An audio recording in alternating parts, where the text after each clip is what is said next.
Welcome everyone to another episode of Mere Finance. Today we're going to talk about interest rates and the bear steepening. So something really interesting is going on in bond markets. The yield curve is bear steepening. So what are bond investors trying to signal here? A bear steepening of the yield curve happens when the rates move higher, but it's long dated yields that are the lead, hence shifting the entire curve higher but also steeper. So how to interpret such a move? So think of all the 5 or the 10-year yields like a strip of all future Fed funds for the next 10 years, discounted to today. So up until a month ago, the market's pricing Fed cuts until a terminal rate of about 3%. And that was going to reach in a couple of years, especially like 18 months. So the cutting cycle will start in Q1 and last for around, as I say, 18 months until a neutral nominal interest rate of 3% was hit. And you can see here in the end of January of 2023, your money market rates really high up, but lower than 4.8, while the rest from the 5 to the 30 below 3.8. Then 2 quarters after, at the end of Q3, your money market way above 5.4%, but then you also see your 5 to 30 year almost 100 bips higher, right?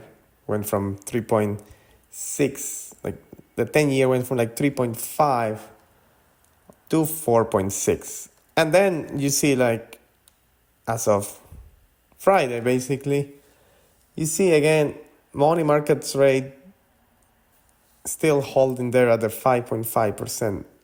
But your 20 year, it's still holding higher. But now you can see how the curve is slowly like kind of flattening out at the end. But your 30 and your 25 year are trying to pick up. So the difference between the 20 year and the 25 and the 30 year is getting less and less. It's getting less inverted.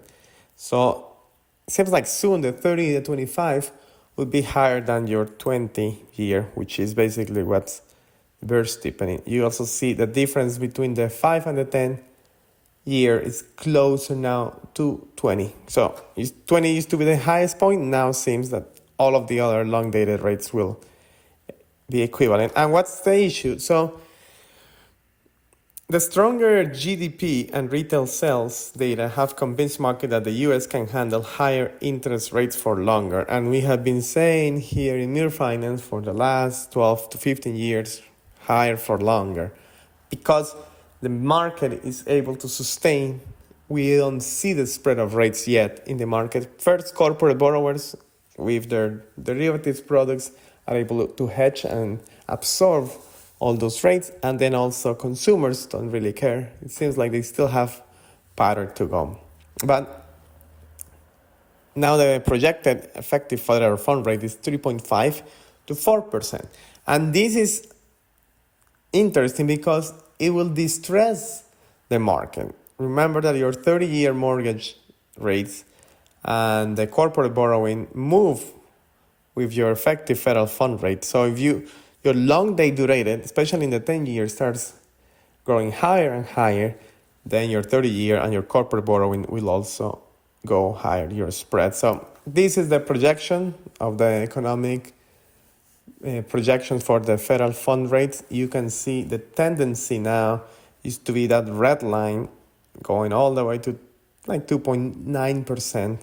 But we really think that the market, if you see the range midpoint, that like strip line that is almost like kind of red, is signaling above 3.5%. So you can see went from like 2.9 to like 3.6%. And that's what we are seeing. The range midpoint is what the market is thinking. And we are also thinking that we are going to live in a world with around 3.5 to 4%, not from a 3%. So that's the projection, and you can see your spreads. Year to 1 year change has been 56 bips for the 30-year FRM, and the 52-week average is 6.84, and your all-time high for the last 52 week has been 7.79 for the 30 year. So we are still picking up again. So if I see the yield curve bird steepening, I will think we're going to revisit the 7.5 30-year mortgage rates. And in your 15-year, currently it's at 5.96.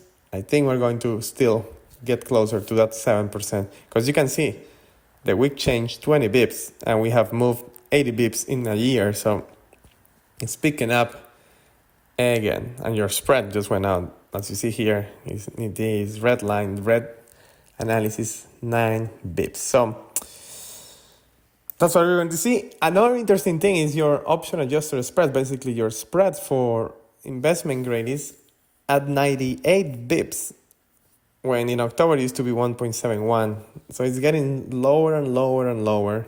Even in your triple Cs, basically your junk debt, the spreads were 12.89% at the end of quarter 3. Now they sit at 9.14. And then in your high yield, so your triple Bs, so your double Bs, you see we went from 2 and 4 OAS to now 1.2 to 2.09. So spreads are lower. As spreads start going higher and higher, as they start getting less wide, probably good to start buying those good companies in those sectors. Because as you can see, if the 10-year is going to go up, we are going to see this OAS start to widen up. So let us know what you think, and don't forget to subscribe. And we'll wait for you next week in another episode of Mere Finance. Thank you.